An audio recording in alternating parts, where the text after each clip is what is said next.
Patricia Caldwell thought she was the ultimate chess master. She had spent years manipulating her son's life, convinced that wealth and bloodline were the only things that mattered. She destroyed the only woman her son ever truly loved because she wasn't society material. But Patricia made a fatal error. Driven by spite, she sent a wedding invitation to that very ex-girlfriend, hoping to rub her face in the dirt one last time. She didn't expect her to show up. She certainly didn't expect her to arrive in a helicopter. And she absolutely didn't expect her to walk out with two identical blonde-haired children who looked exactly like the groom. What started as a wedding was about to turn into an execution of the Caldwell legacy. Sit down and get comfortable. The tea is piping hot today. The envelope was heavy. Cream-colored cardstock, textured like linen with gold leaf calligraphy that probably cost more than most people's monthly rent.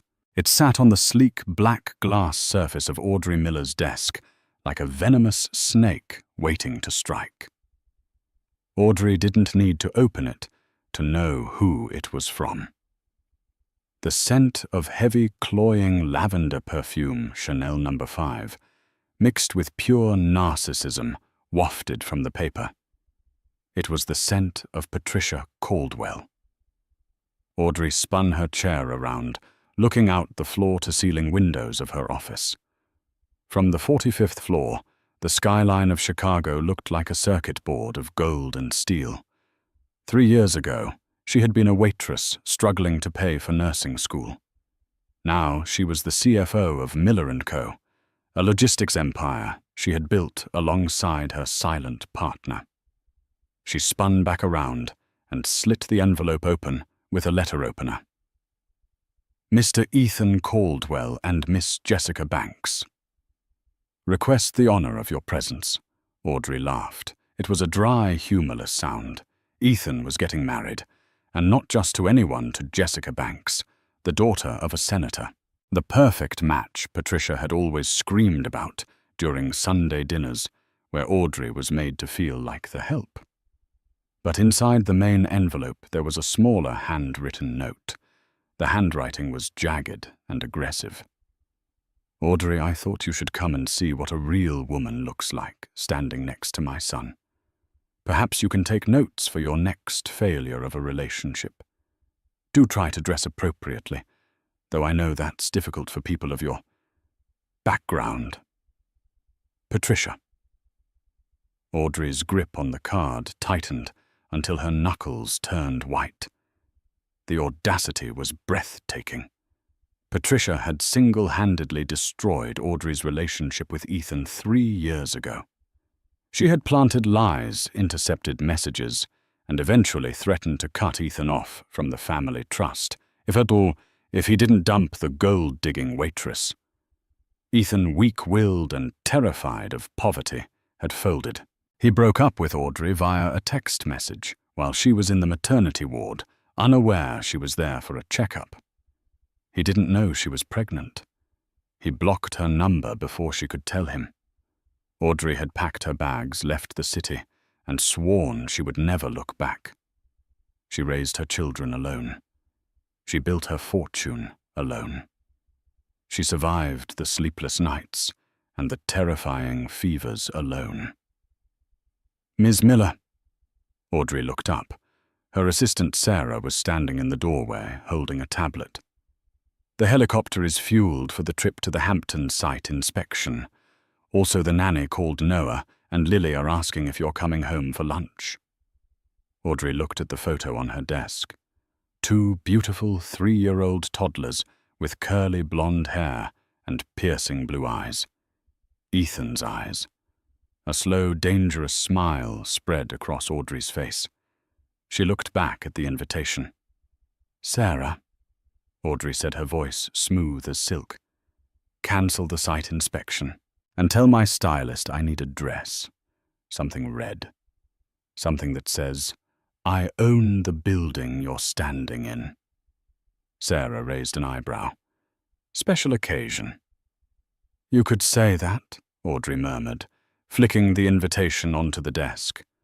"I've been invited to a funeral. They just don't know they're dead yet." The wedding was to be held at the Gilded Orchard, a historic estate in upstate New York.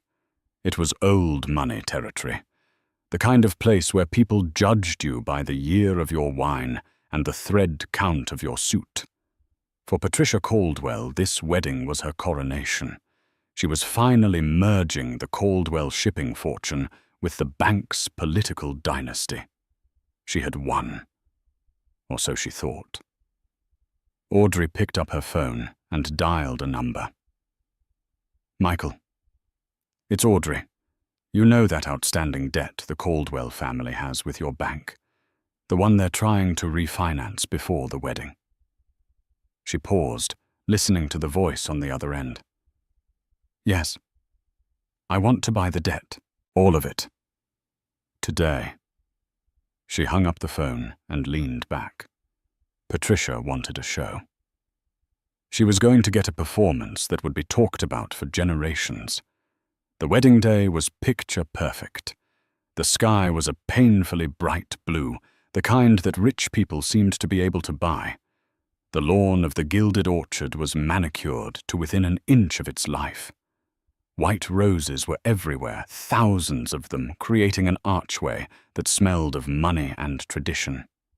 Patricia Caldwell stood at the entrance of the reception tent, holding a glass of champagne. She was wearing a silver gown that cost more than Audrey's old apartment. She looked regal stiff and utterly pleased with herself. "Patricia, darling, the setup is divine," a socialite cooed, kissing the air near Patricia's cheek. "Only the best for Ethan." Patricia said, her eyes scanning the crowd. "We have the senator here, the governor. It's a gathering of elites. No riffraff today." Ethan Caldwell stood near the altar, adjusting his bow tie. He looked handsome in that classic, effortless way. But his eyes were tummed. He looked like a man playing a role he hadn't auditioned for. He exchanged a nervous glance with his best friend, toxic bachelor Ryan Cole. "Cheer up, man," Ryan whispered. "You're marrying a Banks. You're set for life." "Yeah," Ethan muttered. "Set." He hadn't thought about Audrey in months, or so he told himself. But every time he saw a woman with dark chestnut hair, his heart jumped. He pushed the thought away. His mother was right. Audrey was a waitress. This was his world. Suddenly, the low thrum of an engine cut through the classical string quartet's performance. Guests looked up, shielding their eyes from the sun. The sound grew louder, a rhythmic thwack, thwack, thwack that vibrated in their chests. Is that part of the ceremony?" Jessica Banks asked, stepping out from the bridal waiting area. She was adjusting her veil, looking annoyed. A sleek midnight black helicopter banked over the trees. It wasn't a news chopper or a medical transport. It was a private luxury Sikorsky, the kind corporate raiders used. On the side, in gold letters, was the logo M&C Logistics. The wind from the rotors whipped the tablecloths and messed up the elaborately sprayed hairdos of the socialites. Patricia shrieked, clutching her hat. "What is the meaning of this?" Patricia screamed, signaling for security. "Get them out of here!" The helicopter descended, landing smoothly on the far side of the great lawn, the only spot flat enough. The engine whined down. The entire wedding party froze. 300 guests turned their heads in unison. The pilot jumped out and opened the passenger door. First, a pair of red-bottomed Louboutin stilettos hit the grass, then long-toned legs. Then a woman emerged. She was wearing a blood-red dress silk and fitted with a slit that went dangerously high up her thigh. It was aggressive, stunning, and completely inappropriate for a wedding where guests were told to wear pastels. She wore oversized sunglasses and a wide-brimmed black hat. A gasp ripped through the crowd. "Is that—" Ethan squinted. His heart hammered against his ribs like a trapped bird. But the woman didn't walk toward them immediately. She turned back to the helicopter and held out her hands. A small boy jumped down. He was wearing a miniature tuxedo tailored to perfection. Then a small girl. She was wearing a flower girl dress that looked like it was made of spun gold. The woman took their hands. She adjusted her sunglasses, lifted her chin, and began the long walk across the lawn toward the altar. As she got closer, the murmurs turned into silence. A deadly, suffocating silence. Audrey Miller removed her sunglasses. Her makeup was flawless, her expression unreadable. She looked like a goddess of vengeance. Patricia dropped her champagne glass. It shattered on the stone path, the sound echoing like a gunshot. Audrey stopped 10 feet from Patricia. The twins Noah and Lily stood quietly by her side, holding their mother's hands tight. They looked around with wide, curious eyes. "Hello, Patricia," Audrey said. Her voice wasn't loud, but it carried across the silent lawn. "Thank you for the invitation. You were right. I really did need to see this." Patricia's mouth opened and closed like a fish. She looked at Audrey, then down at the children. She looked at the boy who had the exact same nose as Ethan, the exact same chin. Ethan stepped off the altar, stumbling slightly. He walked past his mother, past his bride, drawn like a moth to a flame. He stopped in front of the twins. He looked at Noah. It was like looking in a mirror from 25 years ago. "Audrey," Ethan whispered, his voice cracking. Who are they?" Audrey looked at Ethan, her eyes cold. "These are my children, Ethan. Noah and Lily." "Are they?" Ethan couldn't finish the sentence. "Yours?" Audrey laughed. "Biologically?" "Yes, in every other way that matters, no. They are mine. I just brought them so they could see what a coward looks like before they grow up." You harlot." Patricia found her voice. She marched forward, her face turning a violent shade of purple. "How dare you crash this wedding? How dare you bring these bastards here? Security, remove her." "I wouldn't do that if I were you, Patricia," Audrey said calmly. She reached into her clutch and pulled out a folded document. "Why not?" Patricia hissed. "This is private property. This is the Caldwell estate." Audrey smiled. It was the smile of a predator who had already eaten and was just playing with the bones. "Actually," Audrey said, unfolding the paper, "it was the Caldwell estate until about 20 minutes ago. You see, Patricia, you defaulted on the balloon payment for the mortgage 3 months ago. The bank was about to foreclose. I stepped in." Audrey held up the deed. "I bought the debt, and since you missed the grace period deadline at noon today, this house, this lawn, and this wedding venue belong to me." Audrey looked down at the twins. "What do you think, Noah? Should we let them finish the party, or should we turn the sprinklers on?" The crowd erupted into chaos. The silence that had gripped the gilded orchard shattered instantly. It started with a low murmur like the buzzing of angry bees, and quickly escalated into a roar of confusion and scandal. Phones were out everywhere. The live streams were starting. Patricia Caldwell's nightmare had gone vul before she could even take her next breath. "You're lying!" Patricia screeched, her face a mask of panic and malice. She pointed a shaking finger at Audrey. "Security!" "Why are you standing there? Arrest this trespasser. She forged that document. She's a fraud." The head of security, a burly man named Henderson, who had worked the estate for a decade, hesitated. He looked at Patricia, then at Audrey. Audrey didn't flinch. She simply held the legal deed out toward him. "Mr. Henderson, isn't it? I believe the signature on the foreclosure transfer is authenticated by the state notary. As of 12:01 p.m. I am the owner of this property. If you forcibly remove me, I will have you charged with assault and sue this security firm into bankruptcy. However, she paused, lowering her sunglasses to look him in the eye. If you escort Mrs. Caldwell off my property, I might consider keeping you on the payroll, with a raise. Henderson didn't need to think twice. He knew the Caldwells were drowning in debt. His last 3 paychecks had bounced before finally clearing. He took a step away from Patricia. "I'm sorry, Mrs. Caldwell," Henderson rumbled. "I need to see the paperwork." "You traitor!" Patricia shrieked. While Patricia melted down, the real drama was unfolding at the altar. Ethan hadn't moved. He was staring at the 2 children who were clinging to Audrey's red dress.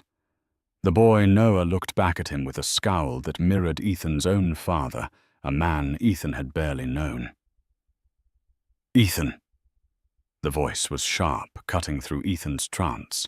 It was Jessica Banks, the bride. Jessica had ripped off her veil, tossing the expensive lace onto the grass like a used tissue. Her face, usually composed for the cameras, was twisted in fury. "Ethan," Jessica repeated, stepping in front of him to block his view of Audrey. "Care to explain why your ex-girlfriend, the one you said was a nobody, just landed a helicopter on my wedding cake and claims you're the father of her twins? I didn't know." Ethan stammered, his face pale. "Jess, I swear, I haven't seen her in 3 years. 3 years? Jessica did the math quickly. She looked at the toddlers. They were roughly 3 years old. "So you got her pregnant and then dumped her to date me?" "No. I mean, we broke up before I knew." "You broke up with me," Audrey corrected from 10 feet away.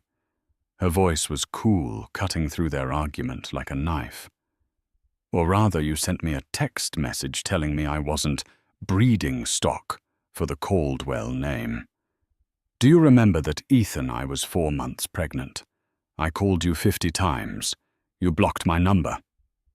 "I never sent that text," Ethan shouted, stepping around Jessica. The desperation in his voice was palpable. "Audrey, I never said that I loved you." "Don't lie to her," Patricia interjected, rushing over, trying to regain control of the narrative. "Jessica, darling, don't listen to this slattern. She's clearly hired those children. They're actors. Look at them. They're wearing cheap suits." Audrey laughed, a dark, rich sound. "Cheap Noah's suit is bespoke Armani. Lily's dress is custom Dior. My children don't wear off-the-rack Patricia. Unlike you, who I believe is wearing a rental." Patricia gasped, clutching her pearls. "Senator Banks." Jessica's father finally stepped into the fray. He was a large man with silver hair and a face that turned red when he was angry, which was right now. "Enough," the senator bellowed.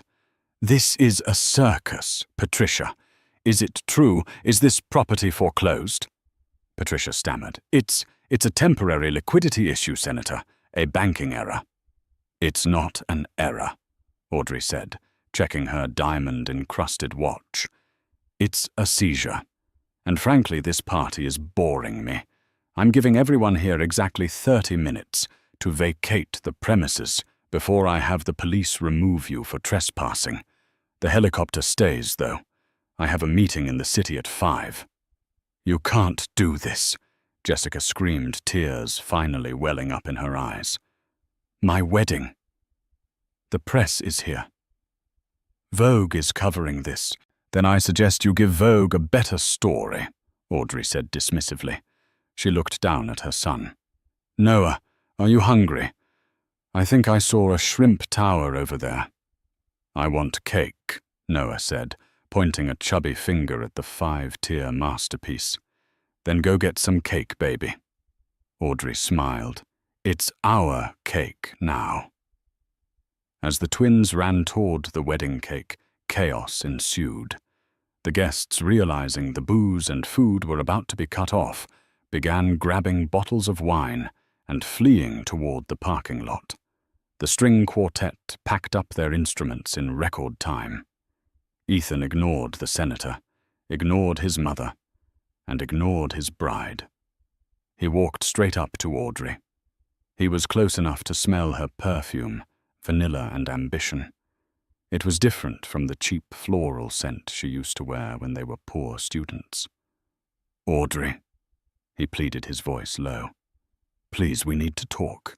If those are my kids, I have rights." Audrey's eyes flashed with dangerous fire. "Rights? You forfeited your rights when you let your mother evict me from my apartment 3 years ago. You forfeited your rights when you chose your trust fund over us." "I didn't know." Ethan grabbed her arm. Security guard Henderson stepped forward instantly, hand on his taser. "Hands off the owner, Mr. Caldwell." Ethan recoiled, as if burned. He looked at Audrey. Really looked at her. She wasn't the sweet, shy girl he remembered.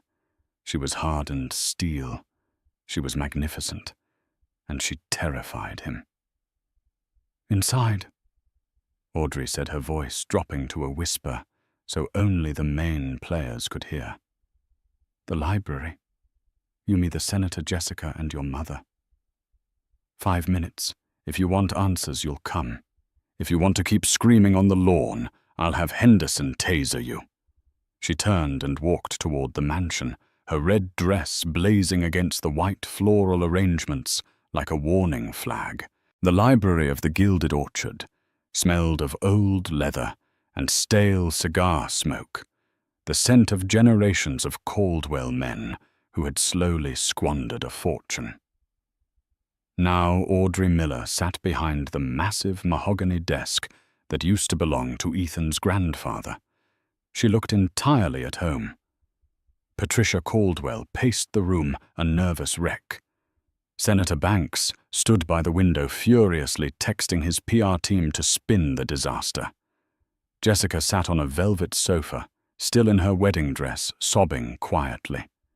Ethan stood in the center of the room, his eyes fixed on Audrey. The twins were in the hallway with the nanny Audrey had signaled from the helicopter. The room was tense, the air thick with unspoken accusations. "Let's make this quick," Audrey said, leaning back in the leather chair. "I have a board meeting tomorrow." "How?" Ethan asked, his voice shaking. "How did you do all this?" You were working double shifts at the diner. You had nothing. Necessity is the mother of invention." "Ethan," Audrey said, cold. "When you left me, I had $12 in my bank account. I was pregnant and homeless because someone," she glared at Patricia, "made sure no landlord in the city would rent to me. I had to live in a shelter for 4 months. Ethan looked at his mother, horror dawning on his face. "Mother? You said you gave her a severance check. You said you helped her get set up in Ohio."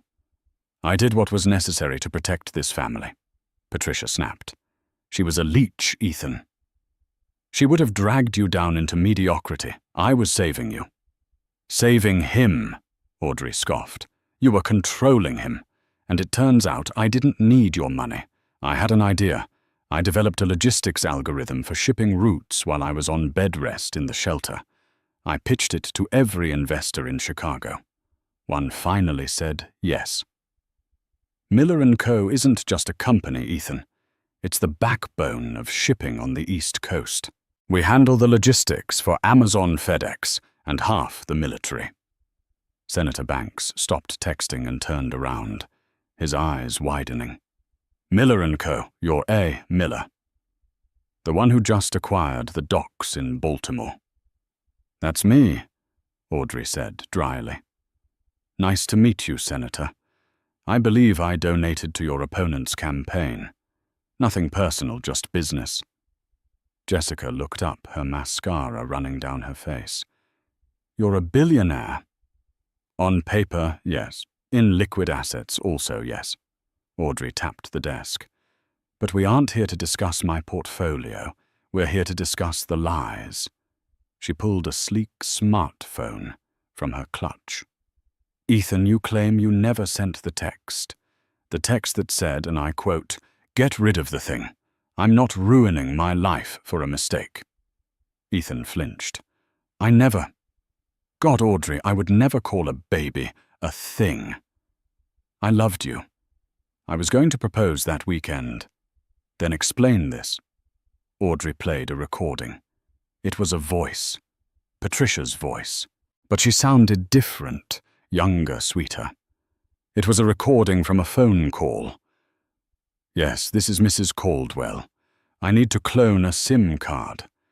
My son lost his phone. Yes, the number is... The room went silent. I hired a private investigator a year ago, Audrey explained.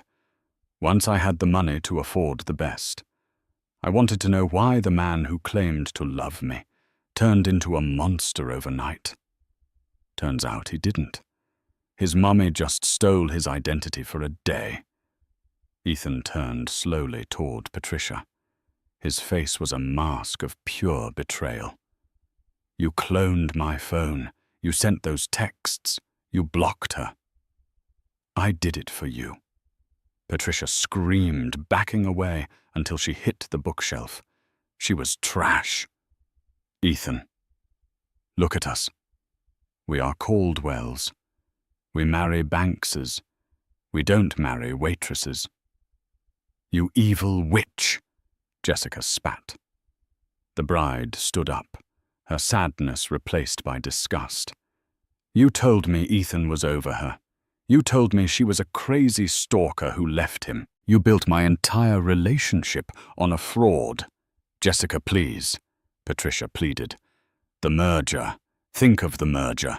To hell with the merger, Jessica yelled. She ripped the diamond ring off her finger and threw it at Ethan. It bounced off his chest and landed on the rug. I'm not marrying into a family of liars and cowards. Daddy, we're leaving. Senator Banks nodded, buttoning his suit jacket. This is a PR nightmare. Patricia, don't ever contact my office again. If you do, I'll have the IRS audit every charity gala you've ever hosted. The senator and Jessica stormed out of the library, slamming the heavy oak doors behind them. Now it was just the three of them, the mother, the son, and the ex-girlfriend who owned the room. Ethan looked broken. He slumped into a chair, putting his head in his hands. I missed it. I missed everything. The pregnancy, the birth, their first steps. Because of you, he whispered, looking at his mother. Because of you.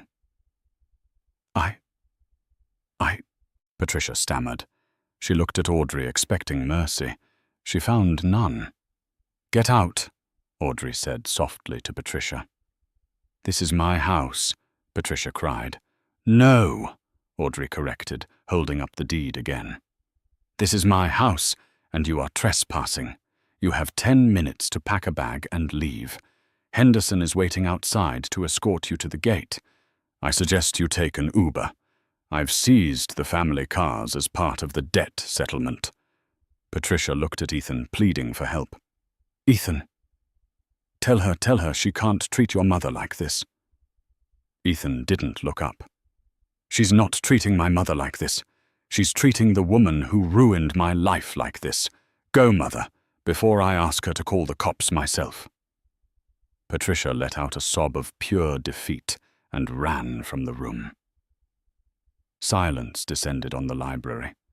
The clock on the mantel ticked loudly. Ethan finally looked up at Audrey.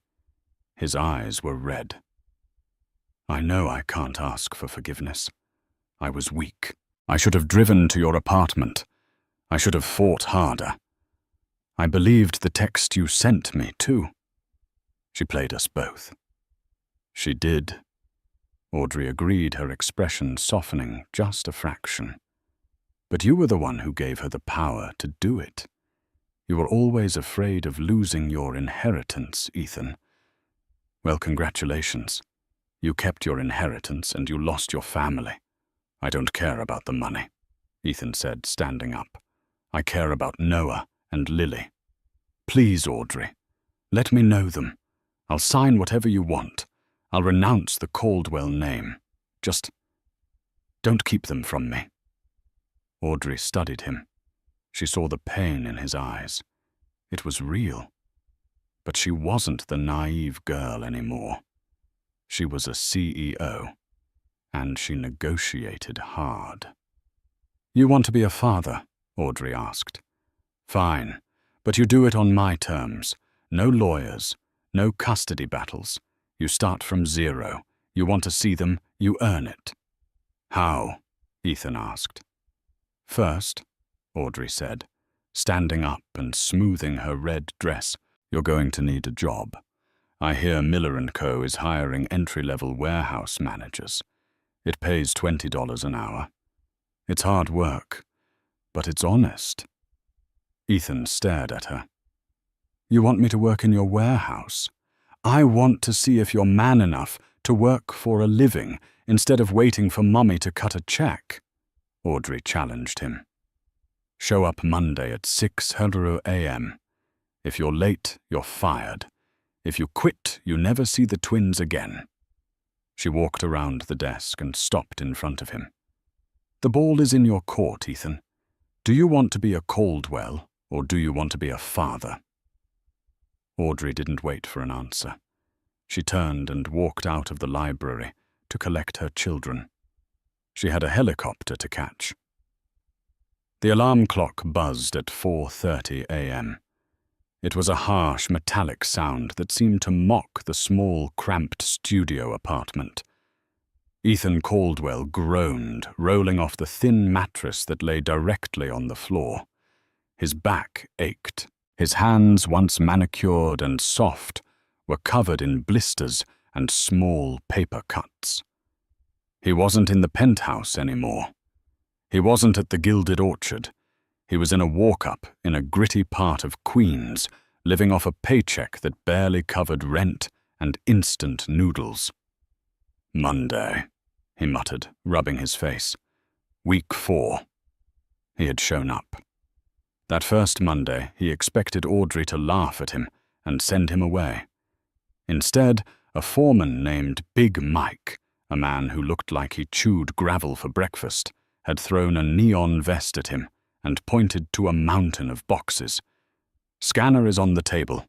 Quota is 500 units an hour. You miss quota, you get written up. 3 write-ups, you're out. The boss doesn't do nepotism. The boss. That's what everyone called Audrey. Ethan pulled on his steel-toed boots. He took the subway squeezed between a nurse and a construction worker. No one knew he was a Caldwell. No one cared. The Miller & Co. distribution center in New Jersey was a behemoth of steel and automation. It was loud, hot, and smelled of diesel and cardboard. Ethan's job was Order Fulfillment Level 1. It was the bottom of the barrel. By 10:00 a.m., sweat was dripping down his back. His legs burned. He was moving a pallet of heavy electronics when a hush fell over the floor. The ambient noise of the warehouse didn't stop, the machines kept humming, but the workers straightened up. The boss was on the floor. Audrey walked down the center aisle, flanked by 2 executives in suits who struggled to keep up with her pace. She wore a white, hard hat over her impeccable hair, a high-visibility vest over a tailored navy jumpsuit, and heels that clicked ominously on the concrete. She stopped at Ethan's station.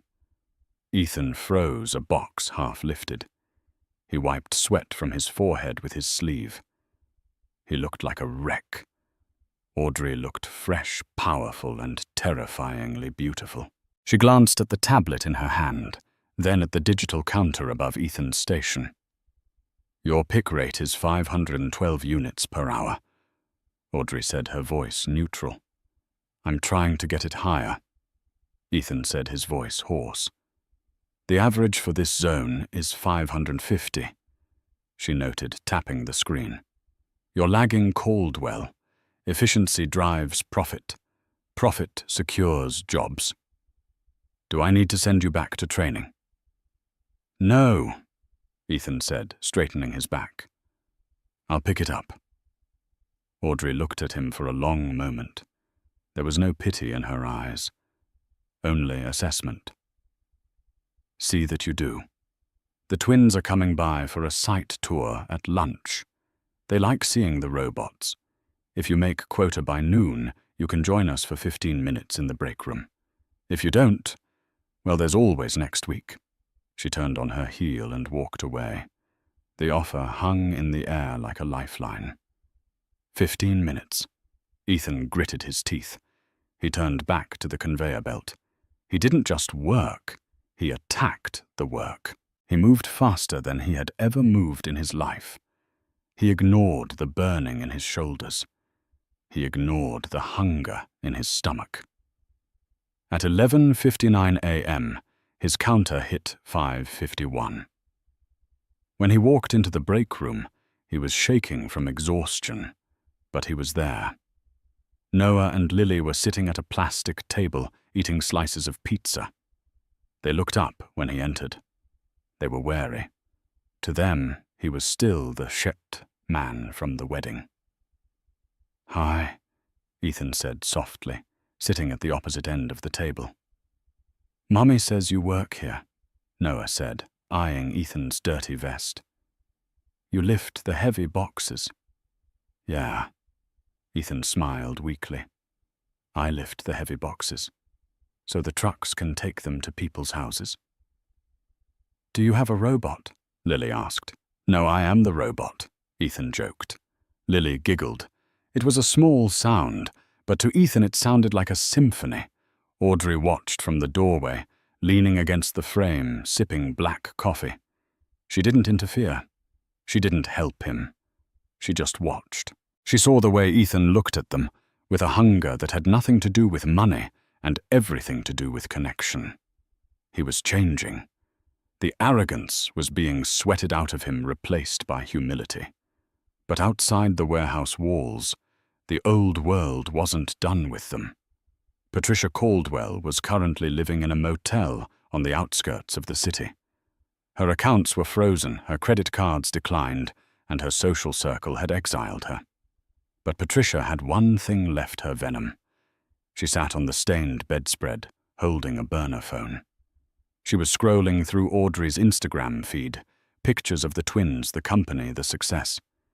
Every image felt like a slap in the face. She stole it, Patricia whispered to the empty room. She stole my son. She stole my legacy. She thinks she's won. She dialed a number, a sleazy tabloid journalist she had fed tips to in the past. Jerry, it's Patricia. Yes, I know the wedding was a disaster, but I have a better story for you. A story about a billionaire CEO who is brainwashing her children and abusing the father. I have proof, or at least, I can manufacture it. Patricia's eyes gleamed. If she couldn't have the money, she would burn the reputation. She would paint Audrey Miller as a monster, and then the courts would have to give the children to the grandmother. 2 months passed. Ethan was promoted to team lead of the loading dock. It wasn't an executive role, but it came with a small raise and a clipboard. He had moved out of the studio into a 1-bedroom apartment that actually had a window. He saw the twins twice a week now. Supervised visits. They played in the park, they ate ice cream. They were starting to call him Ethan instead of that man. He was working his way up to Dad. Things were calm. Until the morning, the New York Chronicle hit the stands. Audrey walked into her office feeling good. She had just closed a deal with a major European distributor, but the moment she stepped in, Sarah, her assistant, looked pale. Don't look at the news, Sarah said immediately. Audrey frowned. Why did the stock drop? No, it's It's personal. Audrey grabbed the tablet from Sarah's desk. Billionaire mom from hell. Exclusive interview with the discarded grandmother. The headline screamed across the screen. Below it was a picture of Patricia looking disheveled and tearful, staged, obviously. The article was a masterpiece of fiction. Patricia claimed Audrey was mentally unstable, that she kidnapped the children from the wedding, and that she was forcing Ethan to work in slave-like conditions in a warehouse as punishment for a breakup years ago. It painted Patricia as the victim of a vindictive new money tyrant. "She's suing," Sarah whispered. "We just got served. Grandparents' rights. And she's filing a petition to have Child Protective Services investigate your home." Audrey felt the blood drain from her face. It wasn't fear, it was rage. Cold, white-hot rage. "She went for the kids," Audrey said quietly. "I took her house, so she goes for my children." Audrey's phone rang. It was the company legal team. "Audrey, this is bad," her lawyer said. "The press is eating it up. Rich Cruella de Vil is trending onto Twitter. Investors are calling. They don't like instability. If CPS gets involved, even if it's baseless, it freezes everything. We need to kill this story." "How?" "We need Ethan," the lawyer said. "Patricia's entire argument hinges on the idea that she and Ethan are victims. If Ethan publicly sides with her, you look like a monster. If Ethan sides with you, Patricia looks like a liar." Audrey hung up. She looked out the window. She had tested Ethan in the warehouse. She had tested his work ethic. But she hadn't tested his loyalty.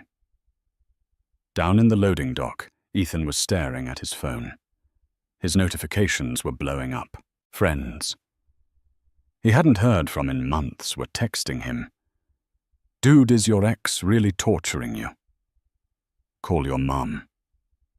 She's on TV." He watched a clip of his mother on a morning talk show. She was weeping, dabbing her eyes with a tissue.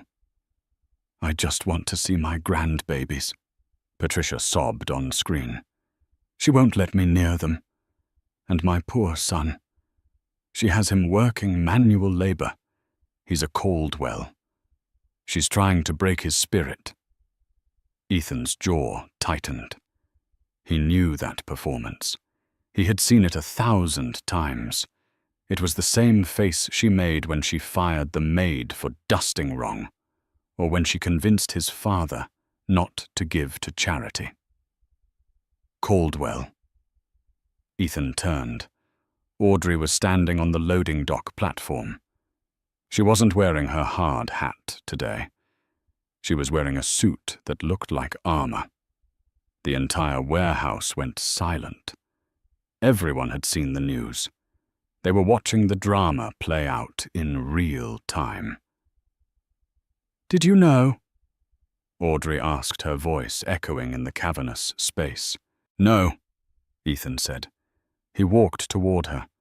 "I swear, Audrey, I haven't spoken to her. She's claiming I'm unfit," Audrey said, her voice shaking slightly. "She's trying to take Noah and Lily. She wants custody, Ethan. She wants to raise them. Think about that. Patricia raising our children." The image hit Ethan like a physical blow. Noah becoming arrogant and cruel. Lily being told she was only worth who she married. The toxicity that had choked him for 30 years, wrapping around his beautiful, innocent children. "She called me," Ethan admitted. Audrey stiffened. "When 10 minutes ago, before I saw the news. What did she say?" "She said if I back her up, if I sign an affidavit saying you're unstable, she has a publisher lined up. A book deal. Millions. She said we could get the estate back. She said we could be Caldwells again." Audrey stared at him. The silence stretched for an eternity. The hum of the conveyor belts seemed to fade away. "And," Audrey asked. Is that what you want? The money? The name? The easy life? Ethan looked at his blistered hands. He looked at the cheap watch he had bought at a drugstore because he had pawned his Rolex to pay his first month's rent. He looked at the workers behind him, guys who had invited him for a beer last Friday. Guys who respected him, not because of his last name, but because he stayed late to help fix a jammed sorter. He looked at Audrey, the woman who built an empire from nothing, the woman who raised 2 miracles while he was sipping champagne and being a coward. I don't want to be a Caldwell, Ethan said clearly. He pulled his phone out. What are you doing? Audrey asked. I'm going live, Ethan said. He opened the social media app his mother was using to smear them. He hit broadcast. Hey, Ethan said to the camera. I'm Ethan Caldwell. You've probably seen my mother on the news today. He held the phone up, showing the warehouse behind him, showing Audrey standing there looking fierce and protective. Everything she said is a lie, Ethan said, his voice gaining strength. Audrey isn't keeping me here. I'm here because for the first time in my life, I'm earning my keep. I'm here because I'm trying to be a father my kids deserve. He took a deep breath. My mother isn't a victim. She's a predator. She cut me off from my children for 3 years because she didn't like their mother's tax bracket. She forged messages. She destroyed lives, and now she's trying to use the legal system to hurt the only decent person in this equation. Ethan looked directly into the lens. Mom, if you're watching this, don't come near my kids. If you try to sue for custody, I will testify. I will tell the judge about the supplements you take. I will tell them about the offshore accounts you hid from Dad. I will tell them everything. Leave us alone. He ended the video. The warehouse erupted in cheers. Big Mike slapped Ethan on the back so hard he almost fell over. Audrey didn't cheer. She walked over to him. Her eyes were wet. You just tanked your inheritance, she whispered. If she had any money left stashed away, she just wrote you out of the will. I know, Ethan said. He felt lighter than air. I don't need it. I get paid on Friday. I'm buying the twins' bikes with my money. Audrey smiled. It was the first genuine, warm smile she had given him in 3 years. You're buying them helmets, too, she commanded. Come on, lawyer's office. We need to file a restraining order, and your testimony just gave us the silver bullet. Yes, boss, Ethan said. But the war wasn't over. Patricia was cornered, and a cornered snake strikes blindly. She had seen the video. She knew she had lost the public. She knew she had lost her son. Sitting in her motel room, watching the comments on Ethan's video turn against her, Patricia's mind snapped. If I can't have them, she thought, her logic twisted and broken, then nobody can. She reached into her purse and pulled out the spare set of keys she had kept. Not for the house, but for the old vintage convertible Ethan had restored years ago, the one he had sold to a collector, or so he thought. Patricia had blocked the sale and kept it in a storage unit, hoping to bribe him with it one day. She knew the warehouse schedule. She knew Audrey picked the kids up from preschool at 3:00 p.m. on Fridays. One last lesson, Patricia muttered, grabbing her coat. One last lesson in respect. The afternoon sun was blinding as Audrey guided her black Range Rover out of the preschool parking lot. In the back seat, Noah and Lily were excitedly showing Ethan their finger paintings, messy swirls of blue and green that they claimed were Daddy's robot. Ethan sat in the passenger seat, turning back to admire the artwork. For the first time in years, the knot of anxiety in his chest was gone. He had told the truth. He had stood up to the monster. He was broke-tired and blistered, but he felt like a king. "We need to stop by the precinct before the lawyer," Audrey said, checking her mirrors. "My legal team sent the footage over, but we need to sign the formal complaint for the restraining order." "I'm ready," Ethan said firmly. "I'm done protecting her." They turned onto the winding coastal road that led back toward the city. It was a scenic route flanked by a steep drop to the ocean on one side and dense forest on the other. "Audrey," Ethan said, suddenly his voice tight. "Check the rear view." Audrey glanced up. A vintage cherry-red convertible was speeding up behind them. It was weaving erratically, the engine roaring. "Is that?" Audrey squinted. "That's my father's old Jaguar," Ethan said, gripping the dashboard. "She kept it. I knew it." The convertible surged forward, tailgating the SUV inches from the bumper. Audrey could see Patricia behind the wheel. She wasn't wearing sunglasses. Her hair was wild, blown by the wind, her face twisted in a rictus of pure, unadulterated hate. "She's trying to run us off," Audrey realized, her hands tightening on the wheel. "Hold on. Kids, keep your heads back against the seat." Patricia slammed on the horn, a long, wailing sound.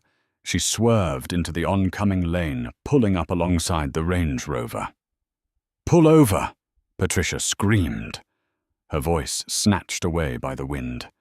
She swerved the Jaguar toward them, trying to intimidate Audrey into the guardrail. "She's insane!" Ethan shouted. "Mom, stop!" Audrey didn't panic. She had built a company in a shark tank.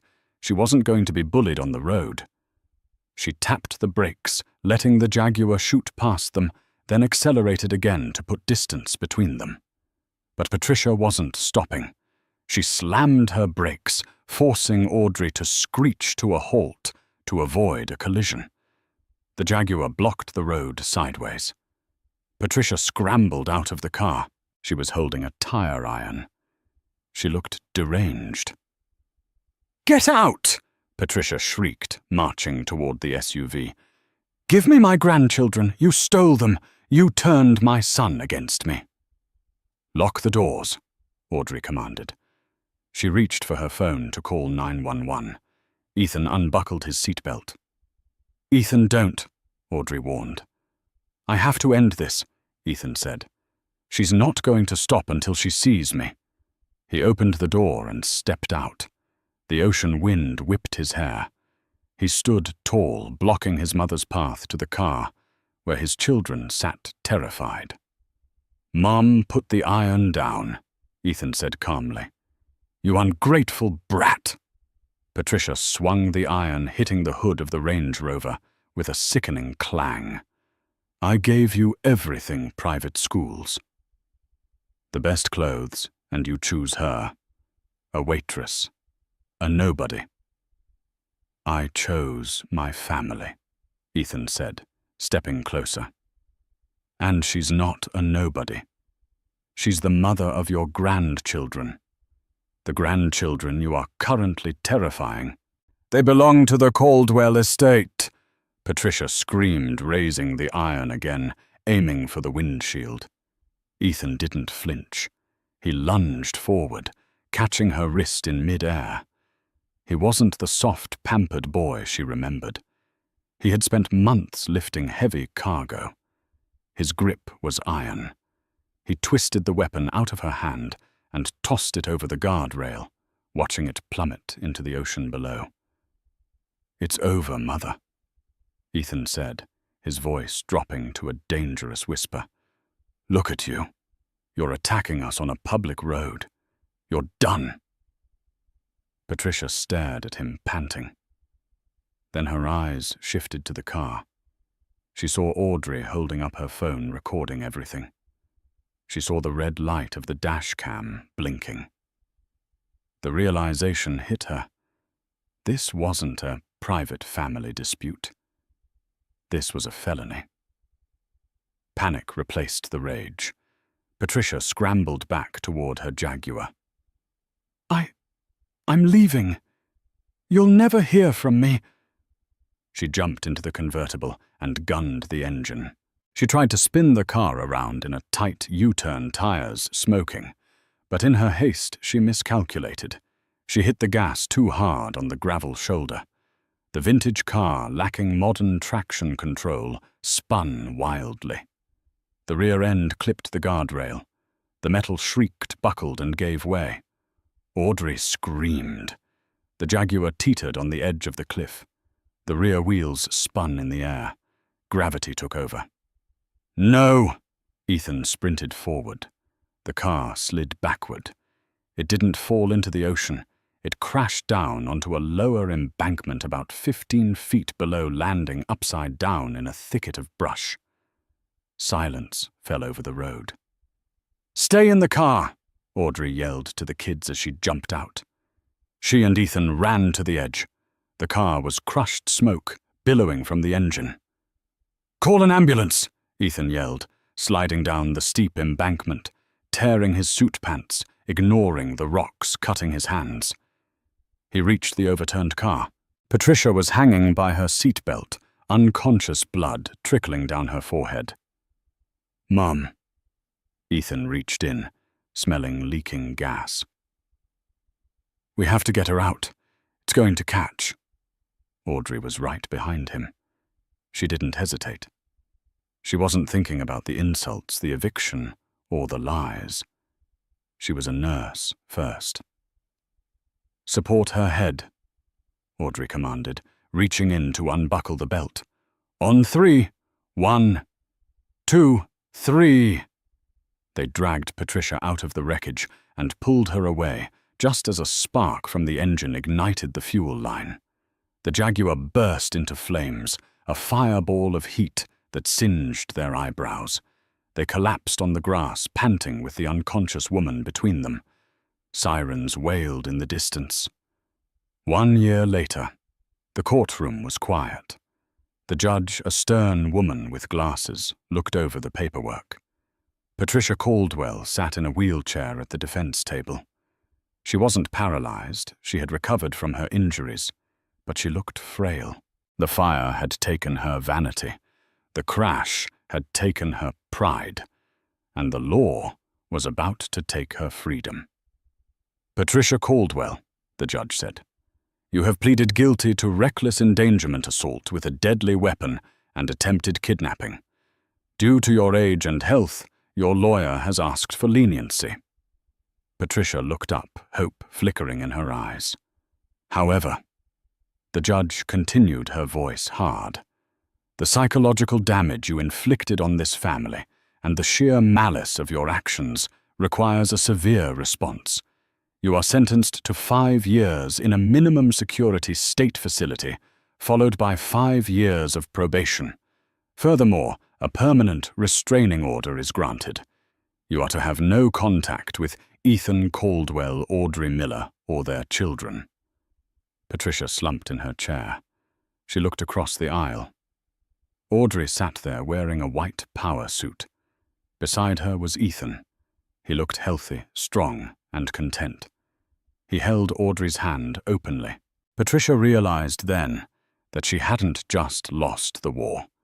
She had created an alliance that was unbreakable. As the bailiff wheeled Patricia away, she looked at Ethan one last time. "Ethan," she croaked. Ethan didn't look away, but he didn't smile, and he didn't cry. He simply nodded, a final gesture of closure. Goodbye. Outside the courthouse, the press was waiting. But this time, Audrey didn't stop for interviews. She didn't need to explain herself to anyone.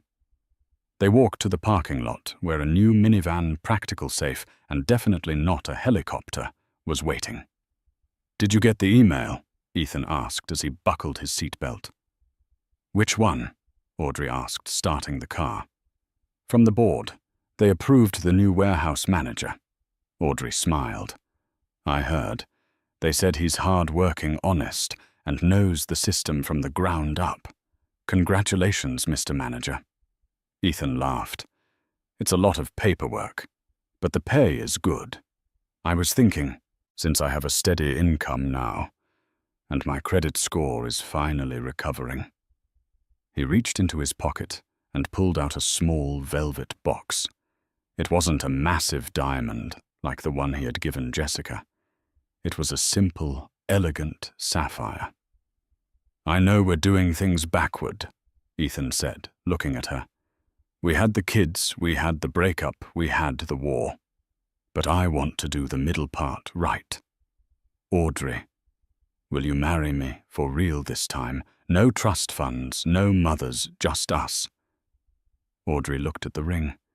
Then she looked at the man who had pulled his mother from a burning car, but refused to let her burn his life down again. She kissed him. "Ask me again, after we pick up the twins," she whispered. "I want them to see this." Ethan grinned. "Deal." They drove off into the city traffic, just another family in a sea of millions.